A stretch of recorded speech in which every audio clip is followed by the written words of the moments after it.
Hey everyone, welcome to the Business Growth Pod. I'm Allan Draper. I'm very excited for our guest today. His name is Terry Rich.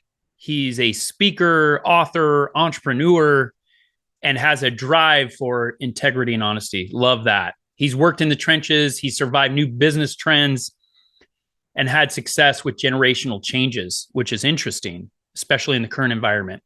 Terry actually led the team that busted the largest lottery in the US, and he was a guest on Johnny Carson's Tonight Show. He even ran a zoo and gave away $1 billion. I'm interested to hear some of those stories. Welcome to the show, Terry. Glad to have you. Thank you. Yeah, glad to be here.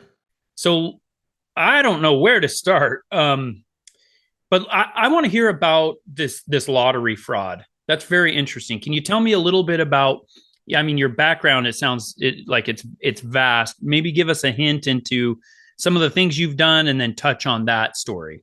Well, I've had four very distinctive careers in very entrepreneurial field because I grew up on a farm in the state of Iowa. And if you're a farmer, if the tractor breaks down, you got to figure out how to fix it. There may not be a store around. So I think I learned early the encouragement my dad gave me was very important in an entrepreneurial organization. So I got into I was going to be a math major, but the guy said, "Hey, you can talk over here and make a living." So I got into radio and TV and started in cable television before it was cool. And I met an entrepreneur, Ted Turner, that just absolutely floored me. Heard of him. Everything we seemed to touch turned to gold. And we helped do MTV and start all these different cable networks. And I learned a lot about entrepreneurship there. After that, the company rolled up and cashed out, much like a Google did. And all of a sudden at 40, I realized happiness doesn't happen when you make your goal. Happiness happens on the way to success. And the entrepreneur spirit was still in me. So I started my own 4 or 5 companies at that point and had a lot of fun doing work for HBO and ESPN and a whole different array of. But at 50, I hit the wall. Well, midlife crisis, some people would call it, and decided I wanted to try to do something to give back and get off the road. And lo and behold, I got a call and said, "Well, they're about to close the zoo. Would you be interested in trying to turn it around?" So we got to take that same entrepreneur spirit and turn the zoo around and make it the second largest cultural attraction in the state and put it in the black with an endowment that should be around forever. And finally, a call from the governor. I was about to retire, and he said, "Hey, would you be interested in running the lottery?" And yeah, I love marketing and promotion. I love talking, as you can tell. So running a lottery should be a lot of fun. But halfway through that, I had a kind of an unexpected occurrence. And you learn in every single different job that I've done that you need to know how to pivot, know how to adjust to failure. And this was an internal vendor had an employee that decided was going to try to program the computer that drew numbers for a game called Hot Lotto. And that computer, he put a code in, and we ultimately said, "Wait a minute, something doesn't smell right." And he tries to claim $16.5 million. And lo and behold, all of a sudden you had to put the serious face on and say, "We need to make sure the games are fair and honest, and we're going to figure this out." And after 5 or 6 years of investigations, we got full confessions and put them in prison for up to 25 years. So that's the history story. So now I'm on the road telling that story and talking about when you're an entrepreneur, why it's so important to have checks and balances, why it's so important to have policies and procedures. I hated them as a CEO, as an entrepreneur. We don't want to do paperwork, but those procedures make a huge difference that people don't steal within your organization. You got to have the checks and balances. You see that in a church, or you see that in a small school district, that if somebody writes the purchase order and also writes the checks, you're pretty ripe for fraud. So those are the experiences I have. I'm on the road now all over the world doing speeches and using the story of the largest lottery fraud in U.S. history, the $80 billion gamble, to tell people why it's important to keep your eyes open. Yeah, that's a really great point. I think about it a lot with my businesses. I'm worried about embezzlement, and it's not because of any particular person. It's just I could see how that could be very tempting.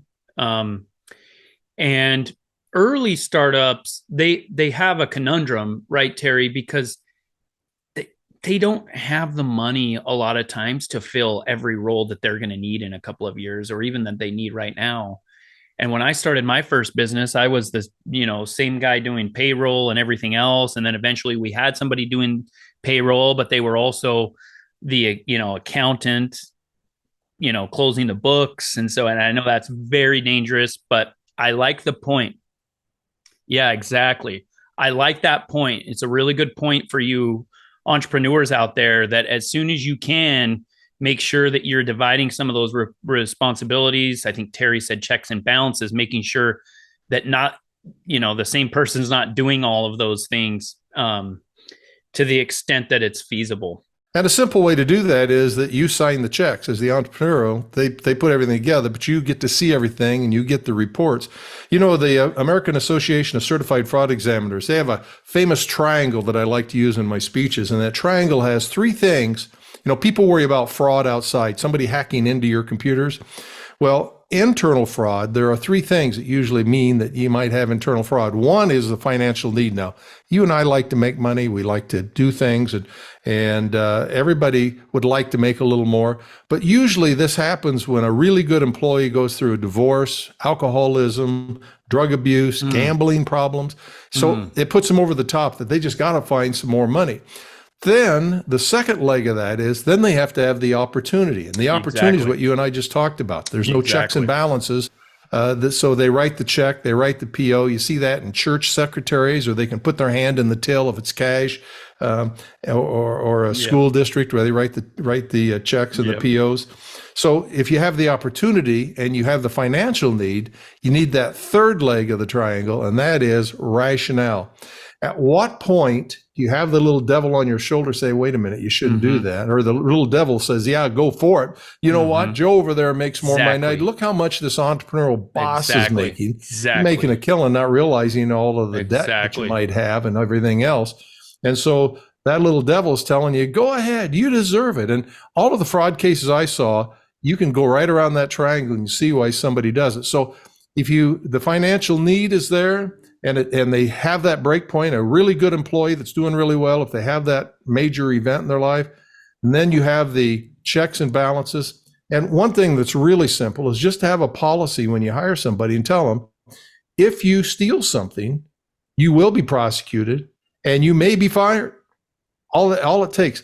I tell the story. I heard this story the other day, which I thought was just unbelievable. Think of little towns or a little county where the lady who's in charge of the business manager, they didn't really have that many residents in that county, so they got with another county, and she was doing both counties and all of the bills.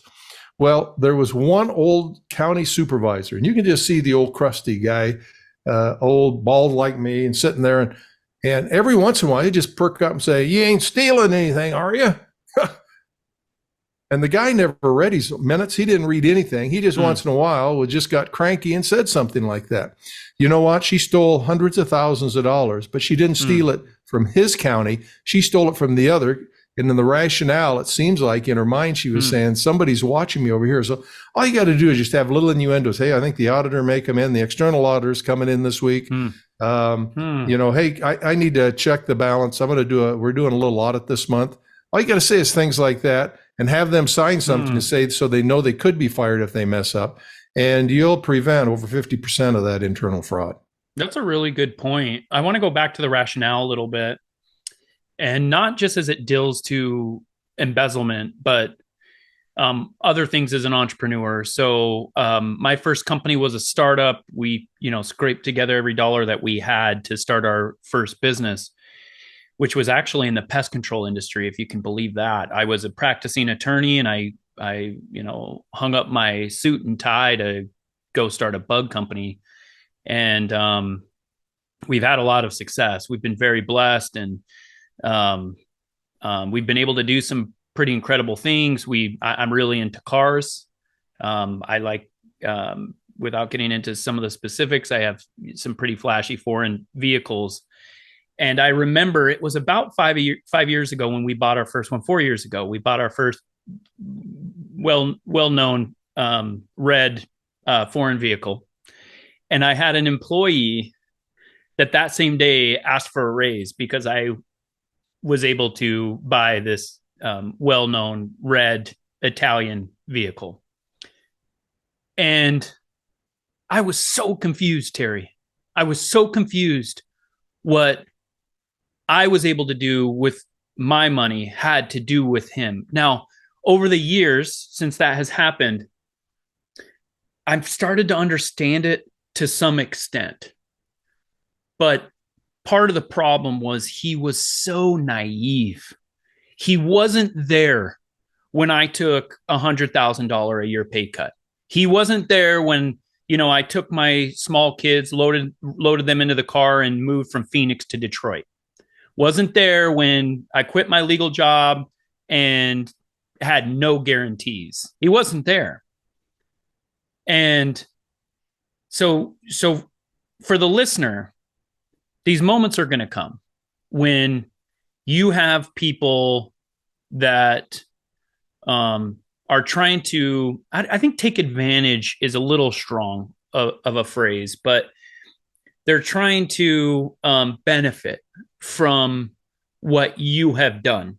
And we hear it all the time, Terry. We hear about, how evil corporations are and how evil CEOs are. And, just to clarify, I'm sure that there is some of that. There are some CEOs that, some celebrity CEOs that I do not admire, that I do not look up to, that I do not aspire to be like. Setting that few aside, they deserve everything that they've earned. And I think that part of the rationale that I looked at, or things I tried to do, was actually, especially if you're a public company, is to send the actual numbers out every month so everybody can see how you're doing as a company. And then taking a piece of that, if we make this, they don't need to understand the full profits and after you're paying debt and everything else, but to see that if we do well, and here's our goal, if we do this much, we're going to share the wealth a little bit. And you get it on a percentage base, they can see the fairness in that. The thing that killed me, the point you're making, really does happen, and I think it's important not to over show your wealth when you're in a business.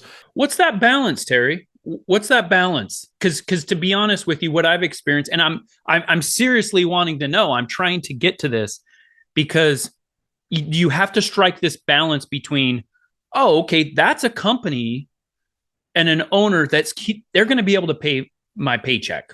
They're not going to have any problems with that. When it's an unknown company, right? It's small business. Most of them are.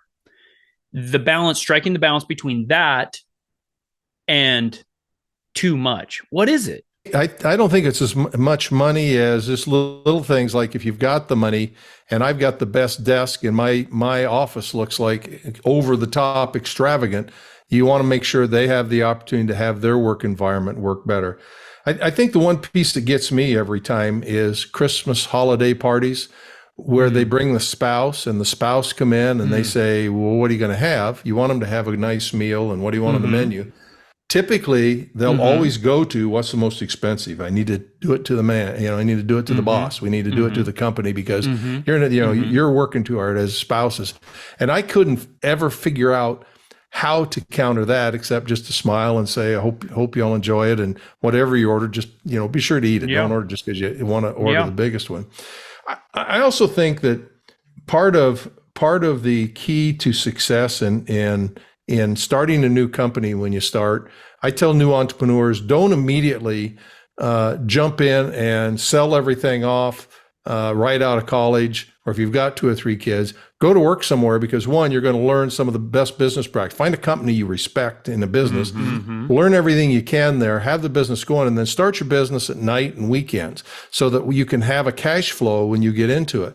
Then when you have a success, every time I had a company and we sold it or things went well, I always took 10% and I put it aside. And I called that my gambling money. But instead of going to the casino, that's my money for the next new great idea. I like that. So that I'm not gambling the entire deal and losing. If I lose everything, then I've got to start over and I'm going to feel like it's not a success. But it's just like if you're going into play craps or whatever, take $100, $200, whatever you want to gamble, and say, this is entertainment money. And when I lose it, I'm not going to reach back in my pocket and pull out another 100 and pull out another 100. Too many people in business do that. So you want to take that money that you've made and you've had success with and build it.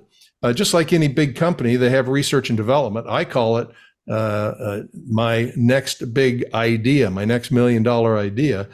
With that 10%, but I always have the 90%. So if I lose it, I walk out and said, okay, I tried, it was fun. So now I'm going to find the next big idea with the next venture that I make money with. And I think employees recognize, or when you talk about and let them know what success means to them and to you, everybody is on the same page and what it's going to take and that you can reward them when you get that success. So, find that budget, find that way. And the final piece that I remember, as you were talking a little bit ago, hiring people. Usually, when do you hire that next person? I think that as an entrepreneur, you want to immediately find people who don't think like you, that don't look like you, because today's market is such a global, diverse market. You've got many more people to be able to sell your products to. So you want to find a good lawyer and a good accountant right out of the chute that could be advisors or if you start a little board of directors with compensation, but usually just advisors. Everybody knows someone who it wants to help a new company out and then find ways for them down the road if they want to be on that before you hire. But surround yourself with good people that have skills that you don't have. Most entrepreneurs I know, when the company starts really getting big, can't manage the day-to-day. I don't want to handle the operations. I want to keep coming up with the ideas. That's where the cocaine is. That's where the fun is of having success with those new ideas. And so you want to find the accountant who will tell you, here's what you should be thinking about. And the lawyers, and you may get sued at this so that you can make rational decisions, because I don't know the law. I'm not that big of an accountant person. And you pull it all together, and then you've got a really big winning team and a heck of a lot less. I call it calculated risks as you go into these ventures. You bring up an interesting point. I'm going to put you on the spot here a little bit. You talked about hiring for diversity. And if I've got two equal candidates, but on one hand, I have one that is quote unquote diverse, and whatever that means, and the other one is just a little better at their job, who do I hire? I hire the one that has the drive and has the personality to get along and can handle conflict with, I'm a big believer in the bushel basket theory. And the bushel basket theory, I try to learn something new every day. As old as I am now, I'll learn something today as we're talking here with you, Allan. And the idea in the bushel basket is I went to Napa Valley, and I thought they just went out back and picked the grapes and they made the award-winning wine. No, they go all over the valley, because every year temperature is different, ground soil moisture is different, all these different things are different, and they're picking all these. But you see, they get the diversity from everywhere before they pick they go back and get the grapes from the area they think is best. Same way when you're brainstorming and putting things together, you want people around the table that have all the ideas, but you need to create an innovative environment so that you get rid of the no man's. It's a two-step process. First thing you do is get everybody to say, okay, we need 100 ideas. Every idea is a good one. When we watch for the no man's. People that go, oh no, man, we tried that before. It ain't going to work. It's never. We want every idea down, and you write them all down on a piece of paper and you walk away. You don't judge it, because you want the lawyers and the accountants to also be given ideas and not be saying, we can't afford that, or that thing's going to get you sued. You want them and everybody to give the ideas, and then you bring everybody back a day later, hours later, and you prioritize those 100 ideas to the best and take the top 2 or 3, and that's what you work on. And by doing that, you become to appreciate more the idea of new ideas. And I think people are afraid to give ideas because people right away judge them. So there can be no judgment in that, putting all of those ideas in the bushel basket. That's so important. Then you develop the concept within your entrepreneurial organization, because entrepreneurial means that we're always thinking, how can we do it better? I drove to the grocery store in 2 minutes. I got to do it in a minute and 59 seconds next time. How do individuals, how you do that on an individual basis rather than just getting people around the table? And when I worked for the state, he had all these state workers, and I was saying, hey, let's, do we paint the wall yellow? Let's put animals on lottery tickets. What do we do? And they just melted down. We can't handle all this. And I thought, wait a minute, I'm just giving you ideas. I don't ask you to actually do it. So we came up with a device called the kind of the 3-step process. Here are the rules. If I put action required, that means, yeah, you better do it. That's job changing for you if you don't do it. I did that about 1% of the time. This needs to get done. The second is FYI, for your information. FYI, for your information. The last one we did, and if we want you to read it, you should know about it. We'll talk about it later. But the last one was what we did on the majority. And we started getting this dialogue called COT, which stands for consider or throw away. And the rules are, if you get something from me as the boss that says COT in the action required, or I'm talking to you face to face, that means if you're busy, just throw it away. You don't even have to read it. All I'm trying to do is get ideas, fostering off and ideas in my mind. If you like it, kind of remember it, write it down, and we'll talk about it later. But consider or throw away. And all of a sudden, I started getting all these ideas back from them. And then they did it with their employees. And we got the receptionist, who sometimes knows what's going on better than anybody because they see all the customers, saying, hey, this chair needs to get replaced. Somebody's going to sue us with this. And what they used to do in the past was write it down on a piece of paper and put it in the suggestion box and then wait 3 weeks till they get heard back. And then they'd be in the break room. Nobody ever listens to me. Management doesn't like me. Well, now they can send an idea and they know I'm not going to send it back. I'm not going to say that's good. What? Come on, this is a stupid idea. It was a way to communicate and create this innovative environment that really worked when we started getting everybody together. As long as they knew the rules of when you're doing brainstorming, you're trying to fill the bushel basket, there's no judgment. Yeah, I like that. I read a book this past summer written by the CEO of and founder of Netflix. And pretty much the entire premise of the book is how feedback from employees is what enabled Netflix to be the success that they are. And it's something that I've been working on. And I think that communication piece, especially for a founder or a CEO, pretty much anybody in management, leadership, that communication piece is key. And I'm learning this because I'll send an email on a Saturday, and I'll get an immediate response. Hey, I'll get right on that. And I was like, oh, no. I should have mentioned, like, this is for next week. I sent it so I didn't forget. And I've been getting better, Terry, at like timing my emails when they're actually sent. But if you put COT on it or an FYI and you tell everybody what the rules are, that's the important part, is telling the rules. Then they know I don't have to get back right away. If it says action required, yeah, call me right back. I need to talk to you this weekend. So I think those are a couple of really small ideas that I found that really keeps things going, and fosters those ideas. But just as I'm talking to you, people can see your eyes, what you're saying, how your head's held, and I'm listening to you. That's how you get reactions. And that's why so many people are afraid to give ideas, because they don't want to disappoint the boss. The king says, oh, poop, and the entire congregation goes out and goes to the bathroom. No. I was mad. There was that people like to please their boss. Yeah. And I think that it has a lot to do with the culture. And it's not one of those things that you can just say, hey, these are the rules. This is how we're going to communicate. Snap your fingers and it's done. It has to be, from what I'm learning about our process and encouraging this feedback, it has to be reinforced.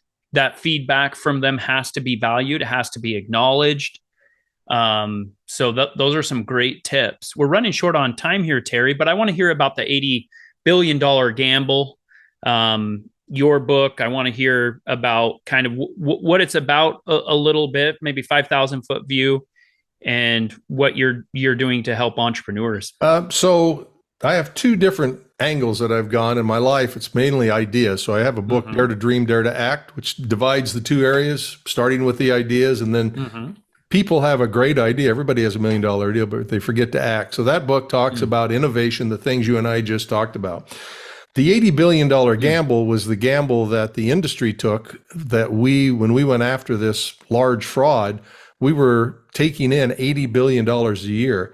And if we would have messed that investigation up, we could have cost the industry lots and lots and lots of money. So it goes through the entire case and how we struggled with friends who would say, just pay it. Just keep your mouth shut because you're hurting the reputation of our industry. You can imagine if there's another bug company and something bad happens with that company, they go into a house and do something bad, how that would hurt you. They were feeling we might mess it up, a little Iowa, to the rest of the deal, and you're gambling with our $80 billion. So that's the full behind the scenes details. It also tells the secret of how he actually rigged the lottery, the largest lottery fraud, and how Bigfoot and 2 hot dogs helped solve that largest case. Oh, wow. You just threw me a curveball there. That's awesome. If entrepreneurs are interested in getting a hold of one or both of those books, what are they going to get out of it? What are the lessons that it helps them specifically in a practical nature so that their businesses are going to be improved by it? Well, the $80 billion gamble is, I think, a good lesson in ethics and fraud, and talks about the checks and balances, why checks and balances are so important, and how people wrestle with, should I fire somebody because they did just a little bit, they took some paper home. At what point is it actually fraud? And so I think that's what you'll learn there, of balancing that and thinking about being prepared if a catastrophe or crisis occurs. There's nothing worse than coming in and finding out about it, and then how do we handle it, and being unprepared when the press shows up. In the Dare to Dream, Dare to Act, it really talks about the crazy fun ideas and why a little farm kid from Iowa gets a chance to try all these. It basically was, I dreamt them, had all these hundreds and hundreds of ideas, and I've got $1 million idea, if you want me to tell you about it before we go, that I haven't done yet, somebody might want to steal.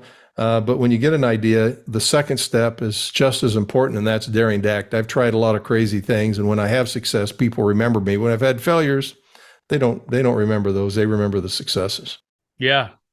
Yeah, for sure. Well, let's hear that $1 million idea. Okay, so Mega Millions. You've heard of Mega Millions, like Powerball. I was helping them on the marketing, and they said, give us some ideas how we can promote the jackpot better. So I was driving home and looked up, and I looked at the moon. You know how the moon is a crescent sometimes, looks like a fingernail? Holy smokes. All we have to do is get a laser or a big spotlight and project the Mega Millions jackpot on. We could own the moon as a billboard. No one's claimed it yet. And all we got to do is just find something powerful enough to project that. So when you're looking up on the dark side of the moon, you have a billboard. So I called my university and tried to get the astrophysicist, and a couple people hung up on me as being a kook. And I said, well, okay. So I tried another university, and they said, well, you got to get outside the atmosphere before you project it because it'll disperse coming up through the atmosphere. So I got to get with Elon Musk on this one because I got to get a satellite to be able to project it. But there's $1 million idea for sure. There you go. I bet that's more than $1 million idea. That's awesome. Well, Terry, this has been great. I think, entrepreneurs have a lot to learn from you. What's the best place for them to reach out if they're wanting to learn more? Because I speak, the website is terryspeaks.com. You can contact me. You can see some of the events on both of those, how to buy the book, all that sort of stuff. But more than anything else, don't be afraid to try something. I mean, this is failure is just the first step to success. And do like Allan did and the rest of us. We had the idea. We took the first bold step and having a lot of fun. And let me tell you, I think the hardest thing is once you've had success is trying to figure out how to slow down, because it really is, I don't want to use the word addicting. It's really fun. Yeah, 100%. Well, thanks for joining us today, Terry. Appreciate you, and keep up the great work. Thank you, sir. Please leave us a rating. And for daily inspiration and business tips, follow Allan on Instagram. Until next time, remember, we build the future one entrepreneur at a time.